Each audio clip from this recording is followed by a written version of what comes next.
भक्ति की इस अद्भुत माला में एक और बहुत ही सुंदर और भावुक कहानी है। भक्त धन्ना जाट और पत्थर में भगवान का प्रकट होना। यह कहानी हमें सिखाती है कि भगवान को पाने के लिए पांडित्य ज्ञान की नहीं, बल्कि एक बच्चे जैसी मासूमियत और हट की जरूरत होती है। जब पत्थर ने खाया खाना। भक्त धन्ना जाट की कहानी। एक भोला किसान। धन्ना एक सीधे साधे किसान थे। एक बार उन्होंने एक पंडित जी को ठाकुर जी की मूर्ति की पूजा करते देखा। धन्ना के मन में भी इच्छा हुई कि वे भी भगवान की सेवा करें।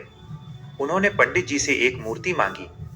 पंडित जी ने मजाक में एक साधारण सा गोल पत्थर धन्ना को दे दिया और कहा, लो, यही भगवान है, इन्हें घर ले जाकर भोग लगाया करो। 2 धन्ना का अटूट विश्वास। धन्ना उस पत्थर को बड़े प्यार से घर ले आए। उन्होंने उसे नहलाया और उसके सामने बाजरे की रोटी और गुड़ का भोग रखा। धन्ना हाथ जोड़कर बैठ गए और बोले, तारांकन प्रभु, खाना तैयार है, जल्दी से खा लीजिए। 3 मासूम हठ। पत्थर भला खाना कैसे खाता, लेकिन धन्ना को लगा कि शायद भगवान उनसे शर्मा रहे हैं या नाराज हैं। उन्होंने कसम खा ली, प्रभु, जब तक आप खाना नहीं खाएंगे, मैं भी अन्न का एक दाना ग्रहण नहीं करूंगा। 1 दिन बीता, 2 दिन बीते। धन्ना भूखे प्यासे बस पत्थर को एकटक देखते रहे। उनकी आंखों में आंसू थे और दिल में बस एक ही पुकार थी। 4 भगवान की विवशता। तीसरे दिन भगवान को लगा कि यदि आज वे नहीं प्रकट हुए तो उनका ये भोला भक्त प्राण त्याग देगा।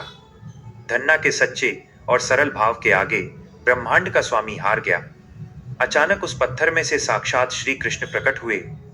उन्होंने धन्ना की प्रेम से बनाई हुई बाजरे की रोटी बड़े चाव से खाई। 5 भगवान बने सारथी। कहते हैं कि इसके बाद भगवान अक्सर धन्ना के साथ रहते थे। जब धन्ना अपने खेत में बीज बोने जाते तो भगवान उनके साथ काम करते थे। धन्ना की फसल उस साल पूरे गांव में सबसे बेहतरीन हुई थी, क्योंकि उसके बीज स्वयं भगवान ने बोए थे। इस कहानी का सार। बाकी कहानियों की तरह ये भी यही सिखाती है कि भगवान भाव के भूखे हैं। उन्हें सोने के सिंहासन की जरूरत नहीं, वे एक पत्थर में भी प्रकट हो सकते हैं, यदि पुकारने वाले का हृदय धन्ना जाट की तरह साफ हो।